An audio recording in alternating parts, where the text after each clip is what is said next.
الرحمن الرحيم قل هذه سبيلي أدعو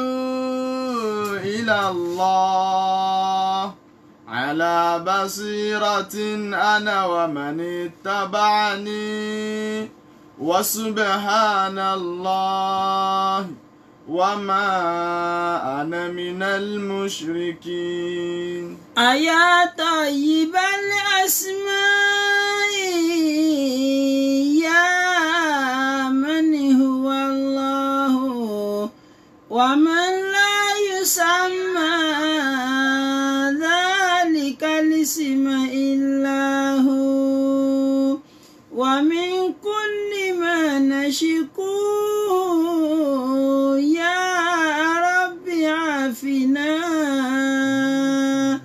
كأيوب إذ عافيته بعد بلواه فمن كان من ربي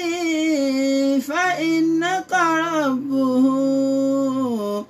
ومن كان من مولاه فإنك مولاه فأنزل علينا المن يا من بمنه على قوم موسى أنزل المن والسلوى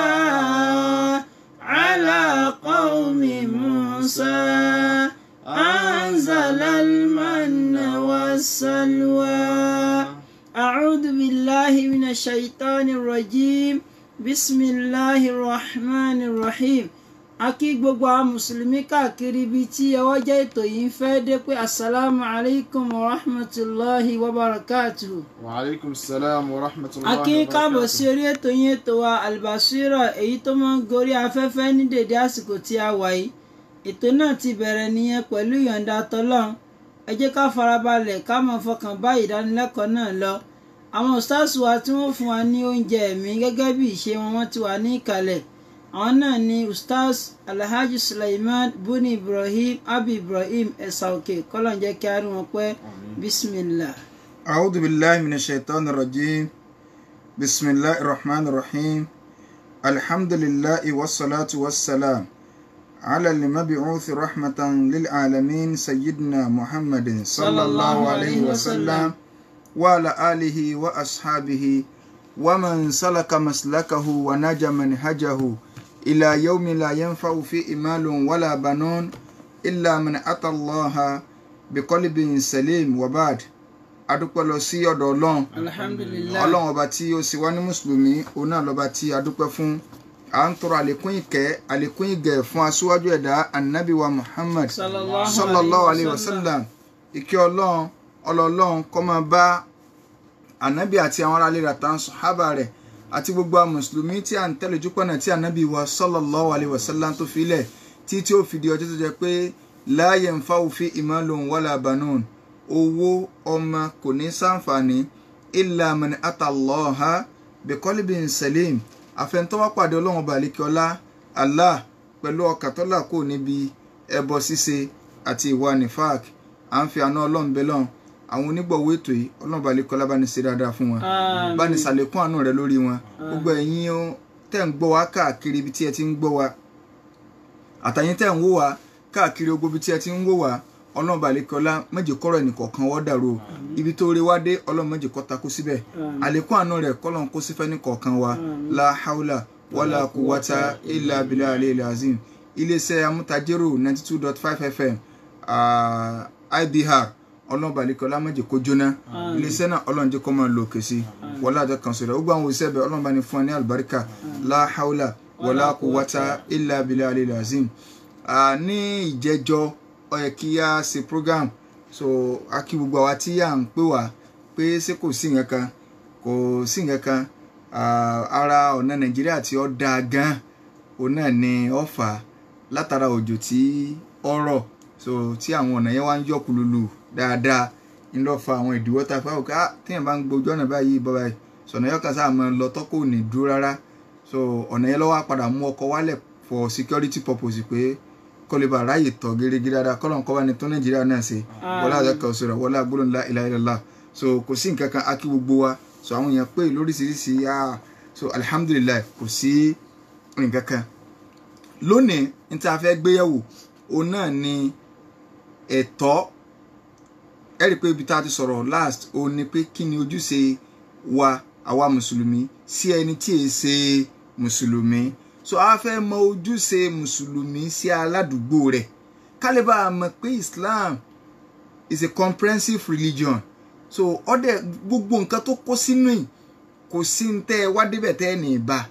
ńbẹ̀ gbogbo dáadáa pátá inú Islam ló wà gbogbo aburú pátá ní Islam ti lé wa kó ń bẹ̀ pé má dédé lé ní tó lè jóore fún wa Islam júwe rẹ̀ fún wa gbogbo ní tó lè já burú fún wa láyé Islam ti lé wa kó ń bẹ̀ arádùúgbò wa kí ni ẹ̀tọ́ tá ní lórí wọn so àwọn àfáà kọ́lọ́mọba àlékiọlá kó jẹ́ kí a rí àwọn tí ń bẹ láyé náà àwọn àfáà wa kó jẹ́ kí a rí wọn pẹ́ àwọn tí wọ́n ti bọ́ọ̀dì sádìkì àmọ́ kọ́lọ́mọba ní ìsìnkú ní ìsinmi fún wọn wọ́n jẹ́ kó yẹ pé ọlọ́mọba àlékiọlá ó pàṣẹ pẹ̀lú pé ká ṣe kí ni o ká ṣọ́ aládùúgbò wa dáadáa ká ṣọ́ aládùúgbò wa dáadáa ká sì pé àwọn ìwọ̀ tó yẹ ká pé fún aládùúgbò ọlọ́run ṣe wá lójú kòkòrò nínú Al-Qur'an Al-Karim lórí àwọn àlámọ̀rí tọ́nà balikọ́lá tó pè wá sí torí ọlọ́run fi ń sọ fún wa nínú Suratun Nisa aya 36 ọlọ́run ní ba'da a'udhu billahi minash shaitanir rajim wa'budullaha wala tushriku bihi shay'a. wa'budullaha wala tushriku bihi shay'a. وبالوالدين إحسانا وبذي القربى واليتامى والمساكين ولجار ذي القربى والجار الجنب والصاحب بالجنب وابن السبيل وما ملكت أيمانكم إن الله لا يحب من كان مختالا فخورا. inú àyà yìí ntọ́lọ́ ń gbé wá láṣẹ ọ̀pọ̀ ń bẹ gan ọlọ́run ní wa'budullaha ọlọ́run ní ẹ máa jọ́sìn fún ọlọ́run ọba wala tushriku bihi shay'a ẹ má mú orogún pẹ̀lú rẹ̀ má sóògùn o má sìn gbẹ́rẹ́ o má lo oúnjẹ o má lo pàrọ̀ o gbogbo àwọn nǹkan ẹbọ ni o tó ti rà má lásòrò o má ní ọṣẹ àwúre o gbogbo ẹ̀ pátápátá má ní tọ́ ma tọ́lá o tó yàtọ̀ sí oògùn ọ̀nà ọ̀fun tàbí oògùn ọkọ́ torí títọ́lá náà yàtọ̀ ìyẹn lè da oògùn ọkọ́ bóyá inú epo kan lọ́dà sí ti ń tọ́lá ṣùgbọ́n wa náà ti mà tọ́lá lẹ yóò bá tá à ń sọ o má tọ́lá o tó ti yé báyìí má tọ́lá o so gbogbo àwọn tá à ń sọ ó yé wọn náà o kì í ṣe oògùn àìsàn ara là ń sọ yìí o àwọn tẹ́dọ̀ lágbára lórí rẹ̀ tọ́jọ́ pọ́lọ̀ nìkan ló lágbára lórí rẹ̀ má dé bẹ́ẹ̀ o ọlọ́run wá ní wala tushriku bihi shay'an wabil walidayni ibẹ̀ kọ́ la fẹ́ lọ ọlọ́run ní ẹ̀sẹ̀ dáadáa sáwọn òbí méjèèjì àtàwọn alásùnmọ́ yín àwọn mọ̀lẹ́bí yín àwọn ọmọ òrukàn ibi táwọn ń lọ ni pé ọlọ́run wá ní wàlìjárì dhil qurba. ọlọ́run ní àti àwọn tó jẹ́ alásùnmọ́ yín tó jẹ́ alábàágbé yín tó wá jẹ́ mọ̀lẹ́bí yín ó dé ní o. wàlìjárì junube. àwọn àfáà ní wàlìjárì junube yẹn òun náà ní ẹni tó jẹ́ alábàágbé yín ṣùgbọ́n tó ń jẹ́ àjòjì tí ẹ ṣe mọ̀lẹ́bí yín apá kan àfáà túbà àwọn kan ní hàn ẹjẹ́ àwọn túbà mi gẹ́gẹ́ bí Ìmáàmù wa Náúfù Ṣámí ó ní wàlìjárì dhil qurba àwọn alábàágbé dhil qurba wàlìjárì dhil qurba àwọn alábàágbé yín tó jẹ́ mọ̀lẹ́bí yín tó jẹ́ mùsùlùmí wọ́n ní oní dhil qurba ń bẹ̀ wọn wàlìjárì aljunub òun náà ni Yahudi àti Nasara torí wọ́n jìnnà sí yín wọ́n ṣe ẹ̀sìn kan náà so tabasa wa rí báwọn a wà rí pé ọlọ́run balikọ́lá ó pàṣẹ pé ká ṣe kí ni o ká ṣe dáadáa sí aládùúgbò wa ẹni tí ilé rẹ̀ súnmọ́ wa ni abẹ́ni tí ilé rẹ̀ jìnnà so pẹ̀lú àyà yìí so àwọn àáfàá wọ́n wá ń jẹ́ kó yé wa wípé tá bá ń sọ̀rọ̀ nípa aládùúgbò alábàgbé a gbọ́dọ̀ mẹ́nu àlà kí aládùúgbò ṣé ilé mélòó láàkà ọ̀rọ̀ àwọn àáfàá kò sí ìfẹnukò lọ́dọ̀ àwọn àáfàá lórí rẹ̀ afẹ́ mọ tí wọ́n ń pè ní aládùúgbò tí wọ́n sọ pé neighbor èèyàn ta ni neighbor rẹ ṣé ilé kìíní ilé kejì lẹ́gbẹ̀ẹ́ ni ṣé nìkan ni neighbor so àwọn àáfàá sì ti jẹ́ kó yá fún ayé pé ń padà sọ ọ̀rọ̀ yẹn ṣùgbọ́n ẹ jẹ́ á kọ́ gbọ́rọ̀ táwọn àfẹ́sìn tí wọ́n sọ ìmáàmù wa al-Awza'i alayhi rahmatullah wọ́n ní tẹ́ ẹ bá fẹ́ máa ládùúgbò arba'una daron min kulli nahiyatin so ẹ̀ẹ́ka ilé 40 níwájú nahiya kanu ẹ̀ẹ́ka ilé 40 lẹ́yìn ẹ̀ẹ́ka ilé 40 lọ́tún ẹ̀ẹ́ka ilé 40 lósì wọ́n ní tí a ń pè ní jáárù nìyẹn gbogbo ilé tó bìlọ́ǹgì sí bẹ́ẹ̀ so a jẹ́ pé àwọn alábàgbé rẹ nu àwọn aládùúgbò rẹ nu so wọ́n ní kílẹ̀ rí wọ́n ní ẹ máa gbọ́ o àwọn fẹ́ mú ọ̀rọ̀ kan wá ipe Abubakar àti Umar àti Aliyu so kó wọn a máa dúró lẹ́nu ọ̀nà mọ́sálásí wọn kí Allah inna arba'ina daron jarun àwọn ilé 40 o alábàgbé ni o wala yadkhulu al-jannata man la ya'manu jaruhu bawa'iqahu wọ́n wà ní ẹ̀dùn àní òní wà al-janna gbogbo ẹni tó jẹ́ kí alábàgbé rẹ̀ kò fọkàn balẹ̀ lórí aburú rẹ̀ tó lè ṣe so wọ́n ní tó jẹ́ káwọn sọ bá nu apá kan àǹfààní rárá kì í ṣe ilé 40 torí pé Ali ibn Abi Talib gẹ́gẹ́ lọ sọ yìí pé man sami'a an-nidaa fa huwa jarun tẹ́ ibi tẹ́ bá ti pèrún gbogbo ẹni ibi tí ìrun yẹn bá dé etí tó gbọ́run ibẹ̀ náà ládùúgbò rẹ mọ́ ẹ tún wọ ọ̀rọ̀ mi ṣé mọ̀ pé àwa máa padà sí pé nígbà náà sẹ́yìn kí o sí microphone tí ẹ bá pèrún ibi tí ẹnu ẹni tó pèrún mọ́ ní ìsìn àwọn máìkì oró kan ti wà àwọn spíkà gbàmúrágàjì kan wà tó jẹ́ pé yóò fẹ́ dé bí wọ́n pèrún nílùú mi tó jẹ́ pé ó lè máa wọnú ìlú mi tí ìlú yẹn ò bá jìnnà síra wọn láti ìlú òkèèrú ni wọ́n ti ń pe ìrun táwọn ìsàlẹ̀rú sì wà ní ibì kan so ọ̀rọ̀ kan nu àwọn kan ní kí máa ń sẹ̀mí àìkọ́ ọmọ ni o ìkọ́ ọmọ tó sọ̀la fọwọ́ jáàrú dhalika al-masjid gbogbo ẹni tí wọ́n bá sì kà mọ́ mọ́sá sí àwọn pé ohun kàámọ́ ò nílò òkè tó hùn rún wọ́n ní gbogbo ẹni tó bá ilé gbọ́ kàámọ́ tí wọ́n bá ń sì kàámọ́ lọ́wọ́ àwọn alábàágbé mọ́sálásí nu dédé irú ilé tó wá lè gbọ́n òun náà ní tẹ́ ẹ̀ máa kà kún neighbor alábàágbé àwọn kan ní gbogbo ẹni tí bá ti ń gbénú ìlú kan náà ní tẹ́ ẹjọ́ ń gbénú ìlú ẹjọ́ ń gbàdúgbò so òun náà ní alábàágbé so kálukú sọ oríṣiríṣi ọ̀rọ̀ lọ ṣùgbọ́n èwo la fẹ́ lò ń bẹ̀ ò ní pé n táwa fẹ́ padà sí ni pé n tá a pè ní alábàágbé òun náà ni pé ká padà sínú orúfù kí ni n tá a gbọ́yé lọ́dọ̀ wa tá a fi mọ̀ pé báyìí o alábàágbé rè kí lẹ́rìí tèmi fi lọ ọbẹ̀ wọn so ìdí ni pé àwọn àfẹ́ẹ̀sìn pàtàkì jùlọ àwọn àfọ́ òní usul àwọn mẹkáníìkì kéw wọ́n ní al-urfu wal-aadatu yurja'u ila kulli minhuma fi kulli hukmin hakama bi ishari wa lam yahuddahu wọ́n ní ẹjẹ́ á máa padà síbi àṣà culture wa ni ìṣesí wa ní bá a ṣe máa ń ṣe lọ́dọ̀ wa ní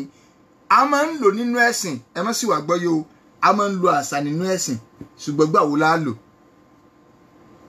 àṣà tí ó bá ti forí gbá ẹ̀sìn tí Islam ọ̀la ọ̀nà kalẹ̀ lórí nǹkan yẹn tàbọ̀ lọ́nà kalẹ̀ àṣà yóò sì forí gbá a lè lo àṣà wọn wá náà máa lo àṣà gẹ́gẹ́ bí ẹ̀rí tí wọ́n bẹ̀rẹ̀ ìgbòkúrò tó fi ń sọ ní àbá tí máa ń ṣe lọ́dọ̀ wa ni àkúṣe bẹ́ẹ̀ sí máa ń ṣe lọ́dọ̀ wa wọnú ẹ̀sìn ọwọ́nú rẹ o nígbà tá a bá ti rí ẹ̀sìn tó takò so wọ́n láà máa lò níbi gbogbo ìdájọ́ ẹ̀sìn pátá tó bá jẹ́ pọ́lọ́ ń pàṣẹ rẹ̀ àbánàbí lọ pàṣẹ rẹ̀ tí ò wá fẹnu àlà sí pé bẹ́ẹ̀ ṣe ṣeré Ọlọ́run dá akọ pé ẹ sí dáadáa sáládùúgbò kọ abẹ́ni fẹnu àlà sáládùúgbò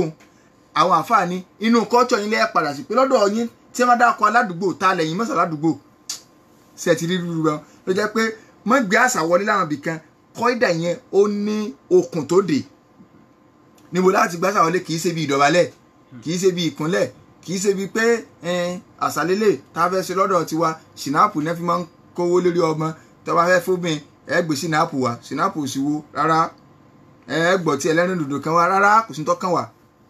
Islam ta pé léyìn àṣẹ léyìn kọ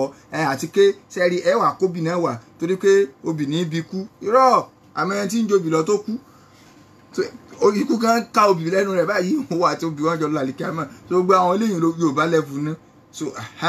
so n ta fẹ́ lò bẹ́ẹ̀ ni pé a wà padà sínú culture àwọn àfáà ní ìtẹ́ ẹ bá ń lọ́dọ̀ yín tẹ́ fi mọ̀ pé aládùúgbò ní tẹ́ fi tẹ́nìkan wá pé wà á kọ̀rí àdúgbò yín o so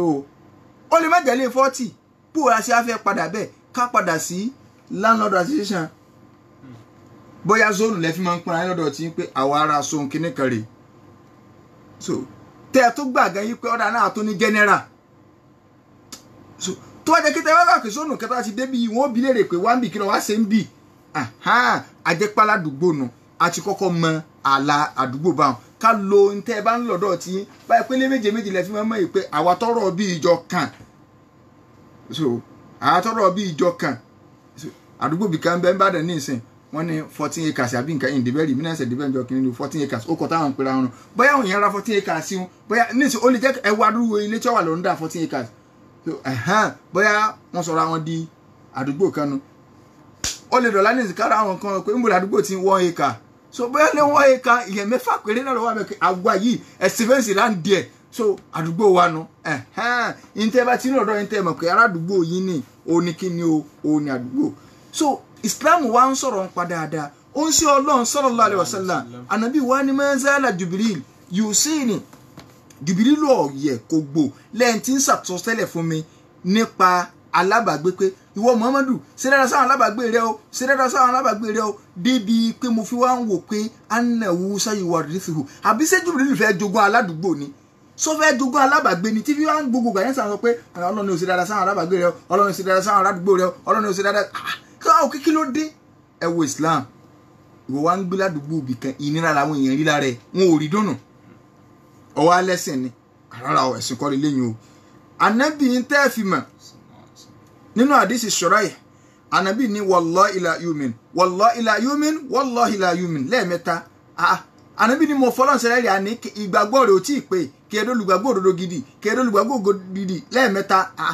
àwọn sàbí wa ní man ya Rasulullah ta ni òjíṣẹ́ Ọlọ́run tó ní ètí olùgbàgbọ́ òdodo tó wá ń wí bẹ́ẹ̀ lẹ́ẹ̀mẹ́ta ànábì ní alladhi la ya'manu jaruhu bawa'iqahu òun náà lẹ́ni tó jẹ́ pé alábàgbé rẹ̀ níbọ̀ rẹ̀ ọkàn rẹ̀ ò balẹ̀ lórí aburú tí mi lọ́wọ́ rẹ̀ pé sílágbájá la mú létí ọkàn mi ò balẹ̀ so àwọn àfáà ní gbólóhùn tánàbí sọ wa hadha amun fi kulli jarin ó ti kó gbogbo alábàgbé sínú àti Christian ni o àti Muslim ni o àti kìnnìkìnnì anybody tó wá ti jẹ́ níbọ̀ rẹ̀ tí ọkàn àwọn ọ̀wá balẹ̀ ń bá pa pé ọba yé àwọn jẹ́ ànábì lè solùgbàgbọ́ òdodo sallallahu alaihi wasallam ọkàn wọn balẹ̀ eléyìí ò sọ̀rọ̀ pé àwọn àfọwà ní ọ̀yà ẹ̀jẹ̀ wa pin tàbá ń sọ̀rọ̀ ń pa alábàgbé ìta rẹ́ẹ̀rí rẹ̀ náà ni pé àlìjìrọ́nù sàlásà mẹ́ta alábàgbé jẹ́ tábà ti mọ kàtígórì tí kọ̀ọ̀kan bìlọ́ǹgì sí láwàá mọ irú pé dáadáa wo la fẹ́ ṣe fàjárún làwù sàlásà tó òkú ń bẹnu alábàgbé tó jẹ́ yí pé ìwọ̀ mẹ́ta òní tí ẹ rí ọ̀rọ̀ tí mò ń sọ yìí hadisi làwọn àfáà máa ń kà ṣùgbọ́n hadisi yẹn dọ̀yìf so àmọ́ bí tá a ti máa ń lo dọ̀yìf ó ní kó tiẹ̀ pọ̀rọ̀ ànábì nítorí pé kò ní í ṣe pẹ̀lú àkìdá tẹ́mọ́sí hadisi dọ̀yìf kò mí ìwì pé a lè lò ó à ń sọ ilé ẹ rí i pé ìsọpá ànábì sọ mo ní àwọn alábàgbé wa pín sí mẹ́ta tẹ́lẹ̀ mi lẹ́wọ̀n hadisi gan ni ìdí tá a fi sọ ó nídìí so alábàgbé kí sí mẹ́ta jarun lahu salatu okok a ní àwọn alábàgbé kan tó jẹ́ pé ìwọ̀ mẹ́ta lọ gbọ́dọ̀ pè fún ẹ wàjárún lahu haqqani a ní àwọn alábàgbé kan tó jẹ́ pé ìwọ̀ méjì ló pè fún ẹ wàjárún lahu haqqun wahidun a sì ní alábàgbé kan tó jẹ́ pé ìwọ̀ ẹyọ kan péré lọ́jọ́ tó gbọ́dọ̀ pè fún. fa ammal jaru alladhi lahu thalathu hukuk àwọn alábàgbé ará àdúgbò rẹ tó jẹ́ pé ìwọ̀ mẹ́ta lọ́jọ́ tó gbọ́dọ̀ mọ́ fún níwọ̀ mẹ́tẹ̀ẹ̀ta òun náà ni falijar alimuslim al-qarib òun náà ni alábàgbé tó jẹ́ mùsùlùmí ó tó wá jẹ́ mọ̀lẹ́bí rẹ̀ ìwọ̀ mẹ́ta ló fún ó ti jẹ́ ọjẹ́ oníwọ̀ mùsùlùmí tó fún ọjẹ́ oníwọ̀ alábàgbé tó fún ọjẹ́ oníwọ̀ ẹbí tó fún mẹ́tẹ̀ẹ̀ta nù ìwọ̀ alábàgbé ọ̀tọ̀ ìwọ̀ mùsùlùmí ọ̀tọ̀ ìwọ̀ ẹbí ọ̀tọ̀ ṣùgbọ́n èyí tó jẹ́ yí pé làwù hakọ́ni òun náà ni alijaru alimuslim alábàgbé tó jẹ́ mùsùlùmí tó ti yé báyìí alábàgbé tó jẹ́ mùsùlùmí ṣùgbọ́n ghairul qarib kì í ṣe mọ̀lẹ́bí èèyàn ó ní ìwọ̀ méjì lọ́dọ̀ èèyàn hakul jiwar ọwọ́ ọkọ ẹjọ́ gbé òun ó fún níwọ̀ rẹ̀ ó sì fún ní hakul islam ìwọ̀ ti islam pé ẹ̀sìn so yín pọ̀ ó di méjì bákan náà wàlìjáàrù lẹ́dílàhù hakun wahidun alábàgbé tó jẹ́ pé ìwọ̀ kan ló ní òun náà ní ta ni o alábàgbé tó jẹ́ wípé àlìjáàrù àlìkáfir kèfèrí ni so kìí ṣe mùsùlùmí kìí tún ṣe mọ̀lẹ́bí rẹ̀ sẹ́wọ̀n kí irú ẹlẹ́yìn ó fún ní ìwọ̀ alábàgbé nìkan ọ̀tán so bí mẹ́ta tálábàgbé tó ṣe rí nu mẹ́ta tálábàgbé tó jẹ́ nu ìkẹrin táàbà tó fi kún òun náà ni alábàgbé ó jẹ́ alábàgbé rẹ̀ ṣùgbọ́n kèfèrí ni ó wá jẹ́ mọ̀lẹ́bí rẹ̀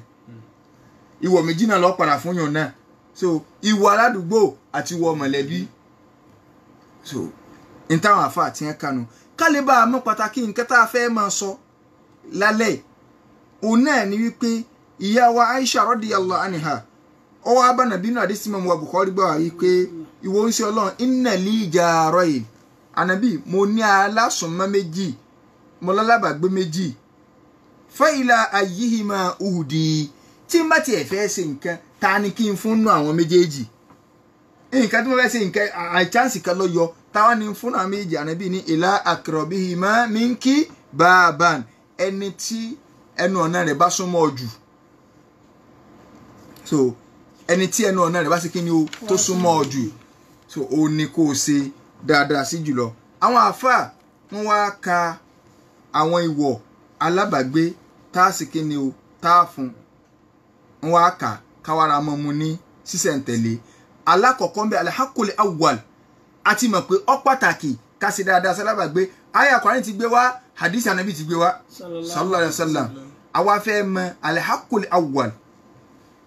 akul awwal yẹn gẹ́gẹ́ náà ni pé al-ihsanu ilayhi ó gbọ́dọ̀ máa ṣe dáadáa sí wọn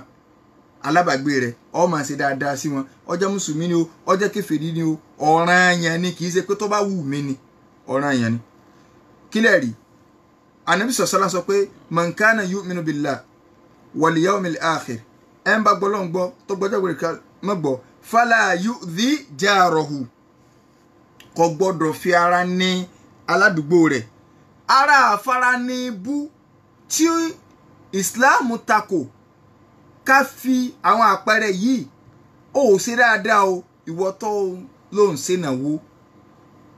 ìwọ òmùgọ̀ pọ̀ nílẹ̀ Yorùbá yìí pàtàkì jùlọ Nàìjíríà ìyẹn a máa múlẹ̀ tí yín ní kọ́kọ́ á dáná ni ẹ wá kú gborin sẹ́dá lẹ̀ ní gbogbo ẹ̀ ń dún dáadáa gbà ẹ mọ́rú kọ̀ǹdíṣẹ̀ tẹ́ ń tọ́ wà lẹ́gbẹ̀ẹ́ lé yín wa ni wọ́n ń ṣe pé tara sì ní òun báyìí ìnáwó ṣe di wàhálà kọ́ ẹ̀sìn wàá máa pariwo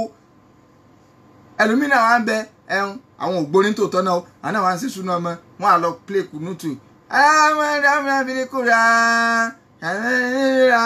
ṣé bóun play Quran kìsìtà ló ní ọ play Quran kìsẹ̀t ṣé àwọn èèyàn ọmọ tẹ́tí gbọ́ Quran kìsẹ̀t wọ́n ń rojú òun play Quran kìsẹ̀t tó bá làákà ìmú ẹlòmínà fi wáyé sí ọwọ́ àyín òkè lálálá tó fẹ́ bú ọ̀sí bí wọn ní ọ̀dà gbọ́ wá sí wọ́n fẹ́ bú ọ̀sí ẹ̀ ń bá fẹ́ pètè ìpòrò wá sí ọ̀tọ̀ ààrẹ ẹni kálá ń ṣe àwọn ìṣòro kan ẹni ìtìrú ẹ̀sìn tó bá rí ọjẹ́ ọlọ́run dòrú fún akábísùn ìwọ tó fẹ́ sí bàdà ọkọ̀ gan ó sí bàdà kò ní dé yíyàwó rẹ̀ síbò ẹni tẹ́ wulẹ̀ ti pè ẹ̀yìn oníṣẹ́wọ́sẹ́wọ́ tẹ́ ní káwọn èèyàn wá sí tahajjud night kódà o sọ gbọ́ bá mo kàn fẹ́ sọ ni o kí máa fi Yorùbá ní táwọn fẹ́ yọ ọmọ ọba ẹni láwo ọmọ èèyàn lè yẹn gbá lójú tá bá fẹ́ sọ pé kò lẹ́tọ̀ọ́ nú ẹ̀sìn míì ká kọ́kọ́ sọ tẹ̀sìn tiwa gangan sọ nǹkan téèyàn bá fẹ́ ọmọ ìyá rẹ tí ọjọ́ ń jẹun àti ọmọ bàbá rẹ tí ọjọ́ ń jẹun náà àwo papọ̀ ó sì fẹ́ kọ́ ọmọ bàbá rẹ ọbọ̀ jẹun tó wá kọ́ kó fọ̀tí fún ọmọ ìyá ọmọ àbúrò ti yọwọ́ pé wèrè lẹ́gbọ́n yìí o tó fi lè fún ọmọ ìyá rẹ ń gbàjú báyìí ní ìsìn so tá bá sọ pé tahajjud night tí o sí ọmọ kéèmí mi tó bá ti yàtọ̀ sí fẹ̀mí bábí tó bá ti wà fẹ́ ṣe káfọ́pọ̀ fẹ́ ṣe ìsọpọ̀ dá o má sì mí gbọ́ yìí o a máa ń for argument sake a máa ń lò bẹ́ẹ̀ káàtó sọpọ̀ fẹ́ ṣe ẹ láwọn èèyàn kí wọ́n kó sòrò wá lóru wọ́n dẹ̀ ti kó sòrò yẹn dé already àwọn tó ẹ fẹ́ pè wọ́n ti dé ẹ bẹ̀rẹ̀ 12 ní ẹ bẹ̀rẹ̀ 1 ní o èwo làbúrò tó lo máìkì mọ̀ sí báwọn tó fẹ́ sọ fún nàní ẹ ti wà ń bẹ̀ yìí ẹ ṣe rà tilẹ̀kùn mọ́rí ẹ̀rọ máa yanjú ìṣòro tẹ́jọ fẹ́ yanjú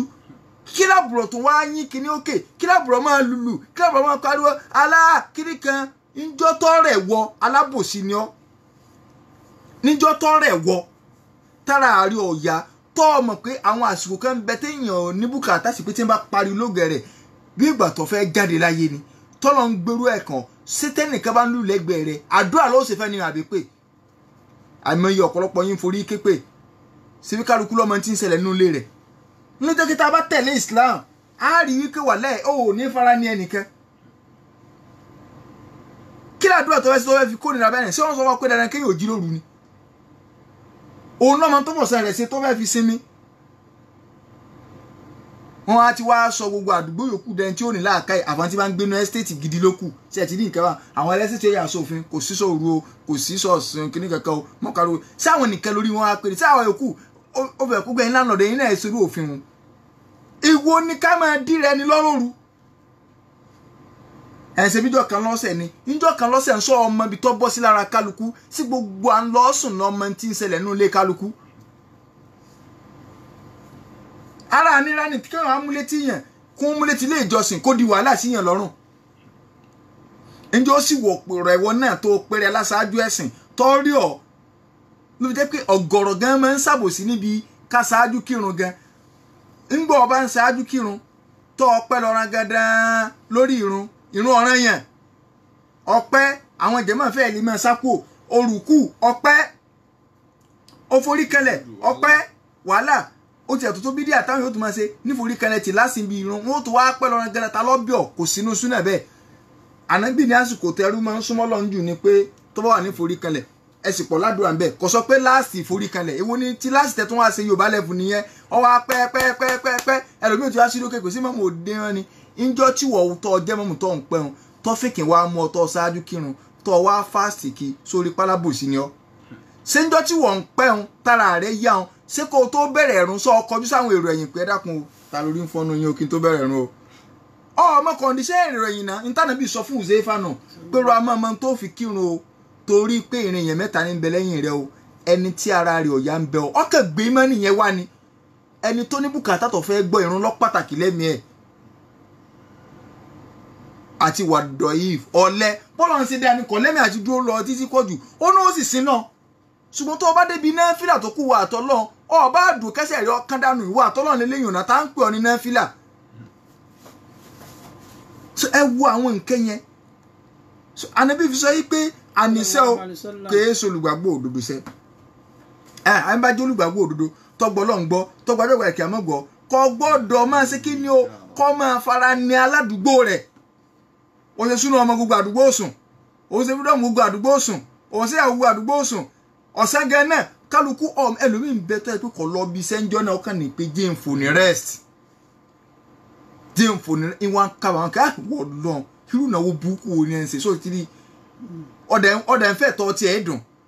sí láwọn ìlú ibi tó ti nítumọ̀ sẹ́nìkan lè dẹ́rù eléyìí wò ṣé bí wọ́n fẹ́ sìnà wọ́ lọ gba ọ́ọ̀lù ni kọ́ bọ́ ọbẹ̀ gbàdúrà tẹ́ bàpá máa pa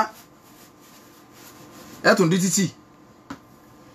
so gbogbo nǹkan yìí àwa tábà ń bá mùsùlùmí ń bẹ̀ á mọ̀ rí i pé àpẹẹrẹ àgọ̀ ni ọ̀tẹ̀lẹ̀ ń tànà bí ẹ sọ ànábì ni ọmọ fara ní aládùúgbò rẹ sallallahu alaihi wasallam ọmọ fara ní aládùúgbò rẹ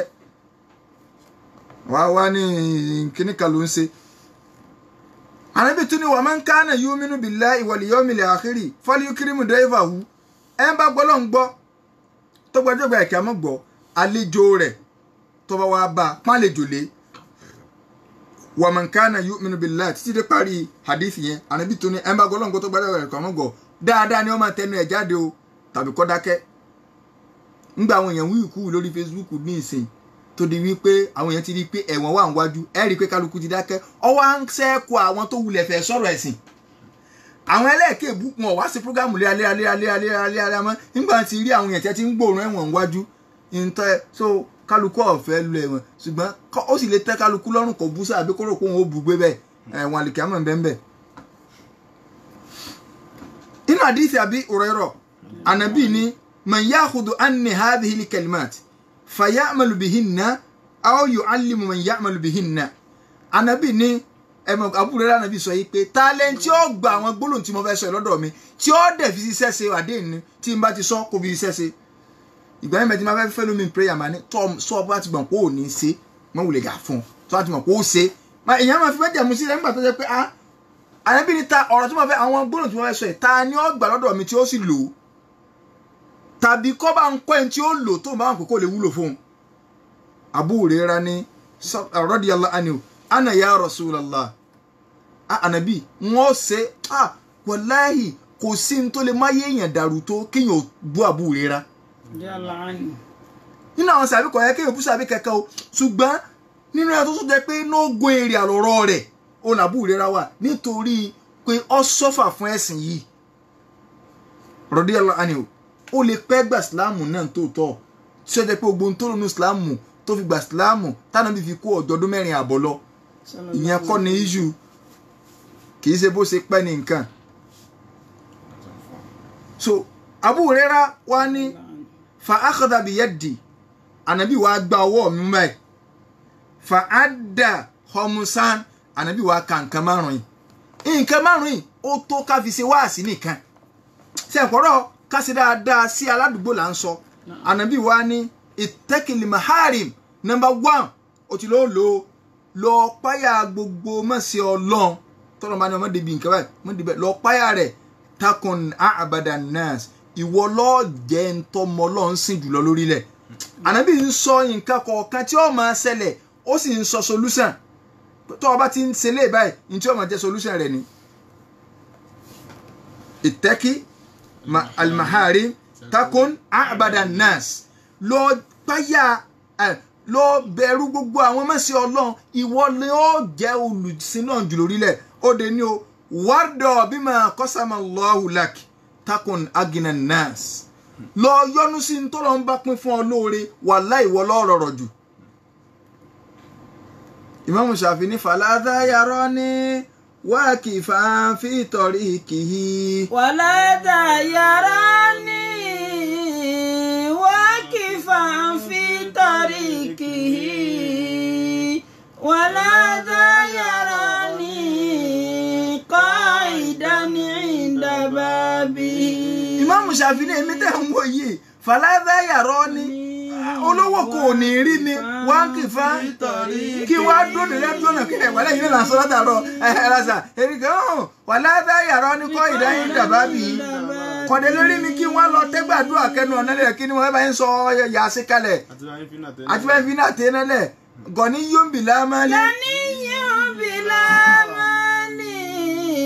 àní náà sí kùlì.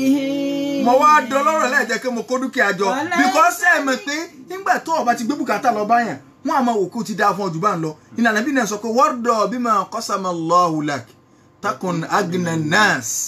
tó o bá ti lè yọnu sí ní tọ́lọ́ ń pin fún ọ kí ló dé ṣe báyìí yọnu sí ní tọ́lọ́ ń pin fún ọ ló fi ń wo ẹni tó ní ṣọ́ọ̀bù lẹ́gbẹ̀ẹ́ rẹ pé ń tà jù ọ lọ bóyá kí wọn náà tẹ́ndì àwọn èèyàn rí pé ẹjọ́ ń lọ ṣọ́ọ̀bù wọn mẹ́ńtọ́ ta àṣírí ẹ̀dẹ̀ ń bò ó di abọ́rọ̀ àti ẹ̀mọ́gbọ́n ti ń dá sí takun agna nas wọ́n rò pé tí ẹ lọ́ dáa jù ni ìwọ lọ́rọ̀ rọ̀ jù tó bá ti lè yọ́dún sí tọ́lọ̀ ń fún ọ ó di mélòó ànábì tó wá ní wáṣìn ila jarik wá máa ṣe dáadáa sí nébọ̀ rẹ aládùúgbò rẹ kí lànàbí wí takun mu'minan ó di mọ̀mìnì ẹ̀wọ̀n tánàbí so imá nímà tó bá ti ń ṣe dáadáa sí aládùúgbò takun mu'minan ó di olùgbàgbọ́ òdodo ó fẹ́ kí tó bá ṣe dáadáa sí aládùúgbò ó ní di olùgbàgbọ́ òdodo ó di mélòó tó wáyé pé tí wá sí ní kìlá fẹ́ sí ni àkọ̀rọ̀ amúbẹ̀ nìkan ṣùgbọ́n àṣọ márùn torí pé ọ̀rọ̀ ànàbí ó kún fún oore ni ànàbí ní wà áhíbà lè násì ma tuhibbu li nafsika takun muslima. Wá máa nífẹ̀ẹ́ fún àwọn èèyàn in tí wọ́n gan fẹ́ fúnra ara rẹ̀ takun muslima, ìgbà náà ó di mùsùlùmí. Nínú àdíìsì yìí ọ̀tọ̀ ni mùmìnì ọ̀tọ̀ ni mùsùlùmí, torí pé àti mùmìnì àti mùsùlùmí al-iman àti islam àwọn àfáà kan ní kò sí yàtọ̀ ń bẹ, àwọn kan ní yàtọ̀ wà ń bẹ, ṣùgbọ́n yàtọ̀ ń bẹ láàrin méjèèjì. Inú táàfin mọ̀mọ̀ yàtọ̀ rẹ̀ ni pé idha ijtama'ata iftaraqata wa idha iftaraqata ijtama'ata. Islam gbólóhùn ìgbàgbọ́ àti islamu tí wọ́n bá ti lè jọ wà papọ̀ nínú àdíìsì kan àbí nínú àyà Kùránì kan ìtumọ̀ wọn ti yàtọ̀. Ṣùgbọ́n tó bá jẹ́ pé ìkan la bá rí nínú àyà kan àbí kan la bá rí nínú àdíìsì kan nǹkan náà lọ́wọ́ máa tún méjèèjì sí. Inú ibi tó ti yàtọ̀ ni tá a bá lọ wọnú Suratul Hujurat Ọlọ́ni qalatil a'rabu amanna. Qalatil a'rabu amanna. Ọlọ́ni àwọn ará oko wọ́n sọ pé àwọn Lárúbáwá oko sórí àrọ́bù jámù àrọ̀bíyù ni. Kí ni à ń pè ní àrọ̀bíyù? Sùkánù libadiya min àrọ̀bín wà min ajamin. Gbogbo ẹni tí bá ti ń gbé oko ni Lárúbáwá ń pè ní àrọ́bù, jámù rẹ̀ nìyẹn o. Tó wá jẹ́ pé èèyàn bá máa gbé oko nìbàdàn bíi wọn ò ní já àrọ̀bíyù má ní Lárúbáwá oko dé kéwọ́ ẹsẹ̀ kùkú ó ní ká máa tún ní Lárúbáwá oko. So gbogbo ẹni tí bá ti ń gbé oko sùkánù libadiya min àrọ̀bín wà min ajamin ó ní àrọ̀bíyù, jámù rẹ̀ ó wá jẹ́ àrọ̀b. Ọlọ́run wá ní qalatil a'rabu amanna. Àwọn ará oko wá bá nàbí wọ́n bá ní àwọn ti gbọ́ Ọlọ́run gbọ́. Qul lam tu'minu. Ọlọ́run ní wà nàbí bá sọ wọ́n pé ẹ̀ tí ìgbọ́ Ọlọ́run gbọ́ walakin qulu aslamna. Sọ pé ẹgbà sílámù ni sórí pé àtọ̀ ti wà mẹ́bàá. Inú àyà kan Ọlọ́run dákọ̀ iman ó dákọ̀ islam. Irú ẹ̀ náà nírú àdíìsì ànábì ní wa ahsin ila jarika takun mu'mina. Máa ṣe dáadáa sí aládùúgbò rẹ̀ takun mu'mina ó dolùgbàgbọ́ òdodo. Wa hibba li nafsika lihnasi ma tuhibbu li nafsika. Wá máa fẹ́ fáwọn èèyàn ìntọ́ ń fẹ́ fúnra rẹ̀ takun muslima ó di mùsùlùmí. A jẹ́ pé imani àti islam ó yàtọ̀ báwọn. Kò clear. Ẹlẹ́ẹ̀karùn-ún ànábì wa ní wala tukthiri dahak. Má ṣe máa pọ̀ lẹ́rìn fa inna kathrata dahaki tumitu liqalba. Torí pé tí ẹ̀rín bá ti pọ̀ jù í máa ń pa ọkàn ni, yóò pa ìmọ́lẹ̀ inú ọkàn kó ń bẹ́ẹ̀. So àwọn nǹkan márààrún ò ní ànábì sallallahu alayhi wa sallam ń lọ sọ kí ni o lọ sọ fún Abu Hurairah tó sì lóhun ó lò radiyallahu anhu. Abdullah ibn Abbas radiyallahu anhu number one láti wá pé al-ihsan ila al-jar kásì dáadáa sí. Abdullah ibn Abbas kẹ́nu àwọn àgbà sàbí ànàbí ni ọmọ tafsiri pọ̀, àgbà sàbí àgbà àfà àgbà onímọ̀ nínú àwọn ọmọlẹ́yìn ànàbí sallallahu alaihi wasallam ni akálàṣe ó kéré lọ́jọ́ orí ńgbà náà ṣùgbọ́n tó ń ti bẹ́ẹ̀ àgbà sàbí ni. Abdullah ibn Abbas ní thalathatu akhlaqin àwọn àwà mẹ́ta kan bẹ kanat fil jahiliya ó wà ní àsìkò jahiliya ṣùgbọ́n mustahabbatun wal muslimuna awla biha. Nígbà náà ìwà kan tó jẹ́ yí pé mustahabbatan kanat thalathu akhlaq kanat fil jahiliya mustahabbata. Àwọn ìwà kan bẹ táwọn èèyàn nífẹ̀ẹ́ sí nígbà jahiliya. Abdullah ibn Abbas wá ní nígbà náà tí Ọlọ́run ò tí ìgbà náà bí lójíṣẹ́ ìwà yẹn rampart gan, àwọn èèyàn sì láìkẹ́ ẹ̀ gan, ṣùgbọ́n wa mùsùlùmí gan ló yẹ ká ṣe kíni ńlọ ẹ̀ka níwà yẹn jù ńlọ yẹ ká níwà yẹn jù. Islam bí àṣà ọ̀gá wa kan wọ́n ní Islam ló kún fétò, Islam ló ní ètò látòkè délẹ̀ báyìí, ṣùgbọ́n àwa tá a jẹ́ mùsùlùmí la kórìíra ètò. Àwọn tí ń ṣe Islam yẹn gẹ́gẹ́ ni wọ́n tẹ̀lé tó, ṣùgbọ́n Islam gẹ́gẹ́ òun ló kún fétò. So àwa tá a wá kórìíra pé kí nǹkan ọ̀nà nọ́mà làwa kúnnú ẹ̀ àdáwò tó dénú. Kí á ní nǹkan àkọ́kọ́ nínú wà tó ṣe pé àwọn èèyàn nífẹ̀ẹ́ sí kọ́lọ́run tó gbà náà bí ìjìnlẹ̀ òjìṣẹ́ òun náà ni pé law nazala bihim dayfun. Abdullah ibn Abbas ní wallahi àyìnbá tí o tiẹ̀ tí ì ṣe ẹ̀sìn tí àlejò bá wá báyìí tó bá wá báwọn èèyàn bàbá àwọn láyé ìjọ ọ̀hún tálejò kan bá sọ̀kalẹ̀ sọ́dọ̀ wọn lajtahadu fi birrihi wọn ò rí pa wọn gbìyànjú pé àwọn ó sì dáadáa sí tí ó sùn òǹgẹ ó dé ní o irú abúlé náà bá ṣe wá Islam gẹ tó wá sọ̀rọ̀ yìí gẹ àwọn agbẹ́rẹ́ káwọn ṣe nǹkan ìjù ṣùgbọ́n kọ́ lọ́wọ́ tó gbà níbi ìdílé jíṣẹ́ nǹkan yìí rampart gẹ. ẹlẹ́ẹ̀kejì law kanat li wahidi minhum ra'a tá a bá rí nínú àwọn ará ayé John nígbà kan kọ́ lọ́wọ́ tó gbà níbi ìdílé jíṣẹ́ ìwà kejì tí wọ́n máa ń wù tá a bá rí nínú wọn imra'a obìnrin kan kabirot tó ti dàgbà indahu lọ́dọ̀ ọkọ rẹ̀ ọkọ ti lò ó ṣe pé ìyá máa lo obìnrin dé lẹ́wù kan tó tọ́gọ́ ń ká mo ti tra sí alágbájá lábẹ́ onírẹ́rìn lọ́ọ̀kan tó dàbí ìgbà tí ń sunkún ó ti lò tán ó ní láàyò tọ́ líkùhà kọ̀ wá ní kọ́lẹ̀ ńgbà náà wọ̀nyí síkùhà yóò gbàmú kẹ́ yóò tún gbà kẹ́ gbẹ́yìn tán lẹ́nu ẹ̀ ìyàwó mi náà ni ọ́ yóò gbàmú makhafata an tadi'a yóò pàyà pé tí n bá ní kí n kọ̀ báyìí ní ìsìn yóò mọ sanná ní káàkiri ẹni tí wọn ò tiẹ̀ tí lòdì áàfù gan bẹ́ẹ̀ bá ti fẹ́ àwò báyìí tó ti bímọ kan wọn méjì báyìí ṣùgbọ́n náà bí ká yóò dànù ni àwọn obìnrin wa ń ráre káàkiri ẹ̀gbọ́n tí abúlé náà bá ti sọ ó ní àwọn aráyé jọ máa ń bẹ̀rù pé tá a bá kọ́ lẹ́ni ìsìn níbo lọ́ fẹ́ mọ́ lọ yọkàn máa sanná ní káàkiri wọ́n wà á fẹ́ pẹ̀ lálébù rẹ̀ bẹ́ẹ̀ wọ́n wà á fẹ́ ìwọ tó ní ìyàwó rẹ ọ̀dà torí ẹ̀ ló fẹ́ kọ́lẹ̀ ìwọ tó ní ọkọ rẹ ọ̀dà torí ẹ̀ ló fẹ́ kọ́lẹ̀ ìwọ kan lọ béèrè sórí ìwọ ọkùnrin ìwọ lọ sọ́dọ̀ dádì rẹ ìwọ ọkùnrin tó ń pè ìyàwó rẹ ọ̀dà ń wọ lọ dádì rẹ mọ̀jẹ̀ mi rẹ wà ń bẹ o wàá béèrè pé dádì ń bó ni mọ́mí ṣe jẹ́ bàbá rẹ ní ṣé ìyá rẹ kọ́ ọmọ gbádùn mo mánéjì ẹ̀dì bá ní. ìwọ obìnrin náà ìwọ náà wà lọ́ọ̀dọ̀ bàbá màmá rẹ kọ́ abẹ́rẹ́ kí mẹ́rin bó ti ẹ̀ dáre kí aláwo kù ń bá bẹ mo lò débẹ̀ ni àwọn méjì náà mánéjì ara ni ẹ̀yin méjì bẹ́ẹ̀ sì jọ gbádùn náà ẹ̀yin ọmọ mánéjì ara yín lọ náà ni sọ́jà jọ máa fún mi lónìí o. ẹlẹ́ẹ̀kẹta òun náà ni pé idha lahiqa bi jarihim daynun abúlé náà bá sì ní ìwà kẹta tó wà fún ẹni pé tí gbèsè tí aládùúgbò wọn bá jẹ gbèsè so ti bẹ́ẹ̀ aw asabahu shiddatun aw juhudun tí àdánwò kan bá kan ládùúgbò wọn àbíbi kan ní pa ijtahadu hatta yaqdaw daynahu wa akhrajuhu min tilka shidda wọ́n rí pé àwọn bá san gbèsè yẹn wọ́n rí pé àwọn yọkù nù nira yẹn gbogbo ọ̀nà tí wọ́n bá san ọ̀rọ̀ tí mo sọ ẹ lọ́wọ́ nù Tanbihul Ghafilin Abdullah ibn Abbas ọ̀rọ̀ yẹn wà ń bẹ nǹkan mẹ́ta yìí Imam wa Sufyan Thauri àwọn náà bá ní ẹjẹ́ ń dá sí ọ̀rọ̀ Imam Sufyan Thauri àwọn náà láwọn fẹ́ ṣe kí ni o àwọn fẹ́ dá sí pé káwọn ò dá sí ètò tí ń lọ lọ́wọ́ yìí bàbá kí lẹ́wà fi dá sí pé ó ní bàbá Imam Sufyan Thauri ó ní asharatu ashiya mina jafa àwọn ìwà mẹ́wàá kan bẹ inú ìwà òmùgọ̀ ni asharatu ashiya mina jafa àwọn ìwà mẹ́wàá kan bẹ tó o bá ti rí lára rẹ̀ àpẹẹrẹ òmùgọ̀ ni alákọ̀ọ́kọ́ rọ́jùlón mẹ́ẹ̀wá nínkà rọ́jùlón awimọ̀rọ̀ yad'u li nafsihi òun náà ní ọkùnrin kan àbóbìnrin ni ń ṣàdúrà fúnra rẹ̀ wala yad'u li walidayni wal mu'minin kò ṣàdúrà fóbi rẹ̀ àti ogbó mùmíní Imam Thauri ní wàlẹ́ sọ fún pọ́gọ̀ kí ló ṣe o ọgọ́ ọ̀rẹ́ lọ ń ṣàdúrà fáwọn sábà bí rẹ̀ òbí tó bí ọ sáyé ó ti jàfà tí wọ́n léèyàn jàfà ọ̀rọ̀ mi àpò ó tún wá sípò ẹ̀ ó tún wá ṣàdúrà fáwọn òbí òtún lẹ́yìn tí ó gbó mùmíní pàtí mùmíní lápapọ̀ Imam Thauri ní ẹ sọ fún pẹ́ni yẹn gọ̀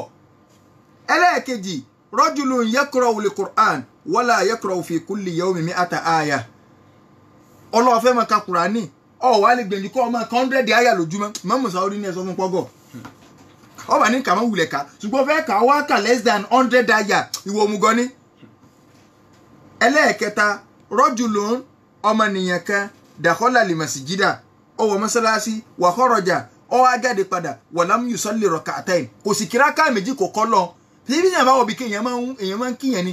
tó o bá ti wọ mọ́sálásí ilé Ọlọ́run ní mọ́sálásí à ń pe rákà méjì kan ní tahiyatul masjidi ó kọ́kọ́ kí ẹni tó nílé ná rákà méjì la fi máa ń kọ́ lọ ọwọ́ àwọn ilé Ọlọ́run ó sì jáde Imam Thauri ní ẹ sọ fún kọ́gọ̀. Arabiu ẹlẹ́ẹ̀kẹrin rajulun yamuru alal maqabir ó náà lọkùnrin kan tó gba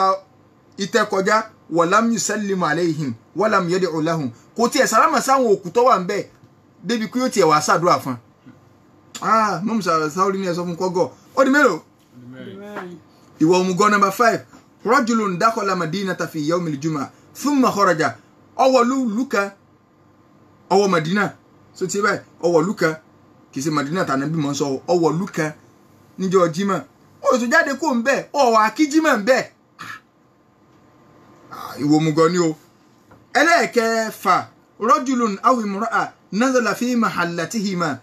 oni ona lọ́kùnrin kan abobìnrin kan tí alimun nazala fi mahallatihima onímọ̀ kan wá sọ̀kalẹ̀ sọ ibi tí ń gbé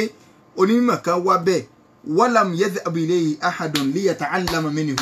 ẹnìkan kò tiẹ̀ wá lọ bá kún ó fi lọ kẹ́kọ̀ọ́ ńbẹ̀ tó fi lọ ẹnìkan kan lọ kẹ́kọ̀ọ́ ẹ̀sìn ẹ wo bórí Facebook ṣe wà tó yẹ kẹ́ ẹ jí káwọn èèyàn máa kẹ́kọ̀ọ́ ẹ̀sìn wọ́nran ẹ fẹ́ gbélé yìí ẹ ọ́pdẹ́tì ẹ kìíní kalẹ́lẹ̀ nǹkan kan àwọn èèyàn ó sì ọwọ́ ń lo dátà rẹ̀ dànù ìwọ òmùgọ̀ ni ẹ o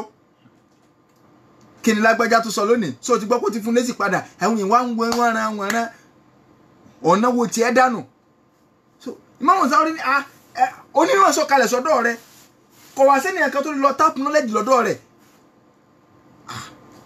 ọgọ̀nù àwọn èèyàn ń ṣe online ilé kéwú àwọn èèyàn ń ṣe oríṣiríṣi ọ̀nà ẹ̀kọ́ in tí wọ́n ń lò sí ìbínú Ọlọ́run àwọn èèyàn kẹ́sì fi ń lò sí ọ̀nà Ọlọ́run ẹlẹ́ẹ̀keje rọ̀jùláàní tàrọ́fà kọ́ àwọn méjì kan wọ́n sì jọ rìn papọ̀ walam yas'al ahaduhuma anismi sahibihi ẹnì kankan tí ẹ̀bẹ̀rẹ̀ ó kọ́ ara wọn kàjọ tó kàkẹ́ àṣọ wọn ọ̀bọ̀n àdèjọ mọ́tò papọ̀ ó sì àdúgbò ìbẹ̀rẹ̀ ó kọ́ rẹ̀ mùsùlùmí méjì ẹ sì jọ pàdé ẹjọ sí ẹ̀ tí ẹ̀ wà bẹ̀rẹ̀ ó kọ́ ara yín Imam Saudi ní ẹ má bínú Saudi wọn ní ẹ má bínú Alhaji ẹ̀rọ mi àpò ẹlẹ́ẹ̀kẹjọ ń bẹ̀ rajulun da'ahu rajul ila diyafa falam yadhhab ilayhi ọkùnrin kan tí ẹnìkan pèpè wá bá mi lálejò mo fẹ́ gbọ́ lálejò kọ́ wá lọ oníwó òmùgọ̀ ni o so kọ́ lọ ẹlẹ́ẹ̀keje ẹlẹ́ẹ̀kẹsàn ṣáàbùn òun náà ní ọ̀dọ́ kan yìí yé òṣàbàbàhù wọ́wọ́ fárigun ọkẹ́ wíṣì àsìkò ọ̀dọ́ rẹ̀ ọdẹ lẹ́sbíìsì wọ́làm yatlub al-ilma wal-adab kọ̀ wá lọ kọ́mọ̀ àti ládàbí ọ̀tọ̀ ni ládàbí ọ̀gọ̀rọ̀ nímọ̀ lónìí tí wọn ò ní ládàbí bóòlù yẹn ṣe bá gbàlagbà lò àwọn èèyàn tó wá máa ń ka ìfi òdodo bo rọ́mọ́lẹ̀kùn wọ́n tó máa ń pè ní ládàbí kan òótọ́ ọ̀rọ̀ ni pé dúró lórí òótọ́ ọ̀rọ̀ sọ àwọn àgbàlagbà tí wọ́n wá sí mẹ́ bóòlù ó sì bá wọn lò tí ò ní méèbú lọ́wọ́ wà á sì sòótọ́ ọ̀rọ̀ rẹ kì í ṣe pé ó fẹ́ bú wọn débi pé àwọn bàbá wa ìgbìyànjú wọn ti ẹ̀ pọ̀ ibi tí wọ́n bá rí wọn kù sí àmójúkú bẹ́ẹ̀ náà ni tọ́lọ́run ò ní bí wálé rè gbèsè ayé tiwọn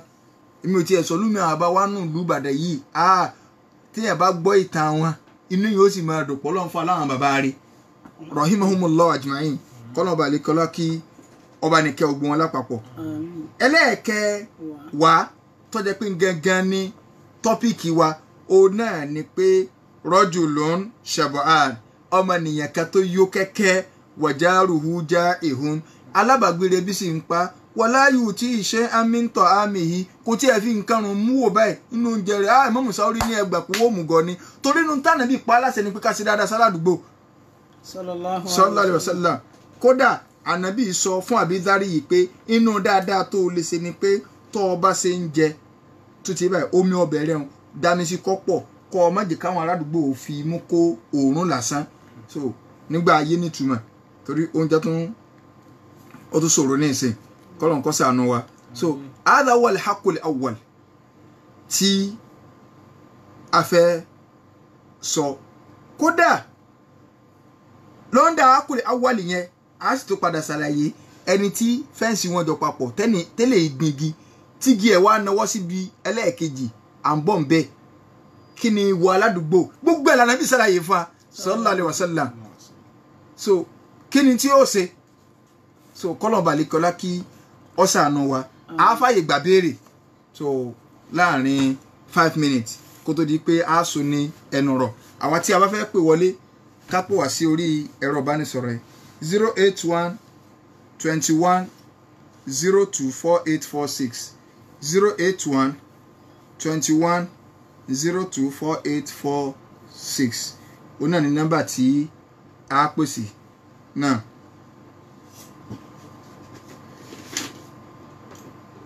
Hello, salaam alaikum. Assalamu alaikum wa rahmatullahi wa barakatuh. Wa alaikum salam wa rahmatullahi wa barakatuh. Comrade Ismail Adédàmọ́lá ló ń pè láti bá sọ̀rọ̀. Ẹ ṣeun o. Mo kí ẹ̀yin ìsáàsì wa. Ọlọ́wà sábò lè kún ìmọ̀ kọ̀ǹtà. Allahumma amin. Ẹjọ́ mi mo fẹ́ béèrè nǹkan kan ní ìfọ̀sì tí èèyàn bá lè rí àwọn rẹ́kọ̀dì wá sí i. Because inú mi dùn gan. Exactly wá sí tẹ̀sí yìí. Ó ní mo ṣe fún ìyàwó mi ní last week nípa wípé kéèyàn bá ti sùn níbọ̀ rẹ̀. Tàbí kéèyàn dẹ̀ máa fi dáadáa because orí oúnjẹ ni tó jẹ́ níbọ̀ wà tó yẹ kó máa ń dìsọ àwọn náà wá fẹ́ máa kọ́pì rẹ̀ wọ́n ní pé no tó ń bá rọ́ọ̀bì ẹ jẹ́ kí ìwọ ọ̀pọ̀lọpọ̀ wípé kéèyàn gbọ́dọ̀ ṣe máa ṣe lélẹ̀ inú mi wá dùn bẹ́ẹ̀ ṣe wá ń fi wá sí ìfún wa sọ fún mi wá tó sẹ́gbẹ̀ẹ́ pé ṣé nǹkan tó yàtọ̀ nínú àwọn nǹkan tí ustaz sọ yà kéde tí mo fi pọ̀ ìtẹ̀wẹ́tẹ̀lá ọkùnrin ayẹ̀rà but inú mi á dín kùsà kí n bá lè rí àwọn rẹ́kọ̀dì tẹ́lẹ̀ so that èèyàn túmọ̀ tó ń play ní àkókò play láti jẹ́ pé kó lè kẹ́rù tó lè tẹ̀lé sí ti fẹ́. Náà àwọn tá à ń ṣe ó wà lórí Facebook báwọn ó wà lórí YouTube tẹ́ bá ti sẹ́ẹ̀ṣì fún Sulaiman Ibrahim Ẹ̀sà Òkè yálà lórí YouTube ni o àbí lórí Facebook ó wà ń bẹ̀ ó wà lórí Telegram àbí wo ni wọ́n ń pè náà so ó wà ń bẹ̀ so àwọn tí èmi mọ́nu so ayé ti dáyé pé àwọn ibi tá a da component ni ó wà ń bẹ̀ kì í sáyé ibi tá a sọ pé wà á ra kíṣẹ́ẹ̀tì kan o so wọ́n ti bá yín gbé sí kíní o so kọ́lọ̀ ń kọ́ sànú wa so táwa ti search fún Sulaiman Ibrahim Ẹ̀sà Òkè lórí Facebook a rí mi permanently lórí YouTube ó wà ń bẹ̀ so kọ́lọ̀ ń kí ọ sànú wa naam 08121 024846 naam salamu alaikum. Hello 081 2102 4846 Naam, salamu alaikum. Wa alaikum salaam. Hello. Yeah. Mo fẹ́ ìbéèrè tí mo fẹ́ béèrè kò lọ mọ́ ìtẹ̀sẹ̀ rẹ̀ bọ̀ mo ti ń wá ìjà láti béèrè ti pẹ́ nípa ìṣèdọ́gba mi sẹ́ǹgbọ́n. Nípa iṣẹ́ ìṣèdọ́gba. Okay. Náà èèyàn bí ọmọ méjì báyìí ìkan wà fẹ́ pé kò fún ti àwẹ̀ Monday Thursday ṣeré ṣé èèyàn lẹ́tọ̀ọ́ láti máa sọ pé kó jẹ òlé kan ní tí ẹgbẹ́ òun òfin gbà ń jẹ. Ṣé èèyàn lè máa fún ẹni tí ń ṣe dáadáa yálà nínú ọmọ àbí nínú ìyàwó ní compensation so déédéé ni pé àti dọ́gbandọ́gba ni pé ẹ fún kálukú ní tí ó lẹ́tọ̀ọ́ sí compensation yẹn bí wà kálukú bá ṣe wá rí nìyẹn ẹ wà nítorí pé ẹ fẹ́ compensate ẹnìkan ká ní ìwọ ò ní jẹ dáadáa ebi ọpa ẹ fún oúnjẹ tí yóò yọ normal oúnjẹ so ẹ wá compensate lè pé ọyà ẹ fún mọ́tì náà sí torí kíni o torí pọ́ gbàwẹ̀ Monday torí kíni o torí pé ó ṣe dáadáa ó ṣe first eléyìí yàtọ̀ ìyún compensation nìyẹn déédéé kọ́ ni déédéé ọ̀wọ́ abala ti bẹ̀rùn ṣùgbọ́n déédéé ni pé n tí kálukú nídìí ẹ fún ṣe bùkátà kálukú àti ìwúrí tí kálukú ṣe ọ̀tọ̀ọ̀tọ̀ ó yàtọ̀ sí ara wọn so ẹni tó fẹ́ yàwó méjì ìkan Ọlọ́run bùn pé kó ga ó lè láṣọ ọ̀pá méje tán níbi tó ga dé wọ́n ti fẹ́ máa lu sílẹ̀ gan fún so ó lè láṣọ ọ̀pá méje so ẹni tó wá fẹ́ kan náà lọ́ọ́ fi gbòyàn láti rí gbogbo ẹ̀ náà ò ju ìgùn wọn báyìí lọ téèyàn bá dá aṣọ ọ̀pá kan sí méjì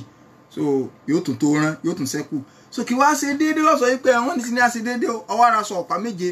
fún ẹni tí ò ju déédéé ìgùn wọn kan báyìí lọ so ó ti náà náà kọ̀ báwọn ọ̀ra méje fún dógó so kúrékúrè tí Ọlọ́run sì tún jogún fọ́ náà so ọ̀rọ̀ ara aṣọ ọ̀pá kan ó sì gé méjì fóònù náà so wallahu ta'ala alam déédéé kálukú nù bí bùkátà kálukú bá ṣe rí kì í ṣe pé ẹni tó bímọ méje fún ọ ọwọ́ ń fún ní 5,000 naira ẹni tó bímọ kan tàbí yàwó tẹ̀sẹ̀ wọlé ní 5,000 náà nìkan lè bá ṣe déédéé tó jẹ́ pé ní owó náà kálukú ti gbọ́ bùkátà ọmọ rẹ̀ kò jọra wọn báwọn. Hello, salamu alaikum. Alaikum salam. Náà. Alaikum salam. Hello. Hello. Mo gbọ́ pé ẹgbẹ́ ṣe sọ pé àpá ìmọ̀ nǹkan sọ pé téèyàn bá ń tìlàwà Quran pé kó tìlàwà bíi 100 pàṣẹ tí ọba tó bẹ́ẹ̀ a jẹ́ pé ó gọ̀ ni àmọ́ tó bá jẹ́ pé bí téèyàn ti ń tìlàwà lọ́wọ́ lójú ẹ̀ tí ń kú tó rí nǹkan kan mọ́ tó mọ̀ òkòtò tí pé kò lẹ́tọ̀ọ́ pé kéèyàn pàtì ojú òfìsí àtúntò padà bẹ́ẹ̀. kódà bí o tiẹ̀ padà bẹ́ẹ̀ gan ànábì ní khudu minal a'mali ma tutiqun ntẹ́ bá lágbára nù sẹ́ni kẹ́ ẹ máa ṣe o fa inna Allaha la yamallu hatta tamallu ọlọ́run ò ní yẹ kò ní gbólẹ̀ tí ọmọ ọkọ ládàlẹ̀ fún yín tí ó sì mọ ọkọ bí ara sí yín hatta tamallu tẹ́ fi kó súsú tẹ́ bá ti kó súsú báyìí ọlọ́run ọkọ ládàlẹ̀ mọ́ náà Islam láìkí sẹ́tẹ̀ yín ọba ṣe pẹ̀lú nashat àwọn kẹ́kà kún pé nínú wa pé ó ti ẹ̀bẹ̀ tí la gbẹ̀ntú tí la 100 tó bá ti súnyàn sí súnyàn náà ló ti stọ́ọ̀pù pé ibi tó dé náà nù so wallahu ta'ala alam so kọ́lọ́n kọ́ sànù wa so inshallah tó bá tún di ọjọ́ mẹ́jọ a tún máa pàdé pẹ̀lú yọ̀ǹda tọ́lọ́run. ìwà rere lọ̀ṣọ́ ìsìlámù ìwà rere lọ̀ṣọ́ ìsìlámù ká ṣe dáadáa nítorí Ọlọ́run ká ṣe dáadáa nítorí Ọlọ́run ká fi wájọ ànábì Muhammad ká fi wájọ ànábì Muhammad ẹ̀sìn dára ká fi wá náà kún ẹ̀sìn dára ká fi wá náà kún. alhamdulillahi rabbil alamin kò ní jù báyìí lọ lórí ètò yín ètò Al-Basira àwa tí a jọ mú ètò tálẹ̀ wá sí etí gbọ̀yìn àfọwà Yusuf Adédoyin Ajánásì àjọkópa ní orí ètò fún tálẹ̀ ni ọlọ́wọ́ bọ́tìnì wa ní yàrá agbára níbí Omidan Akínọlá Ìyanu Olúwa àwọn ni wọ́n ń tẹ̀ta fi ń gbọ́ wa nílé àwọn stars wa tí wọ́n ti ń bá a sọ̀rọ̀ látàárọ̀ àwọn náà ni Ustaz Sulaiman buni Ibrahim Abi Ibrahim ẹ̀sà òkè tábà ní ìbéèrè kan bí kejì lẹ́yìn ètò a lè kún wọn sí orí ọ̀rọ̀ ìbánisọ̀rọ̀ yìí 070-1064-39 ká gbọ́ ní ẹ̀kan sí 070-1064-39 orúkọ èmi atọ́kùn ètò náà ni Ridwanullahi Muhammad Jamiu aka mọ́jọ́ bàjẹ́ oníwàkà súnà ìpàdé tó di ijọ́ mẹ́jọ pẹ̀lú àṣẹ Ọlọ́run máa sálà.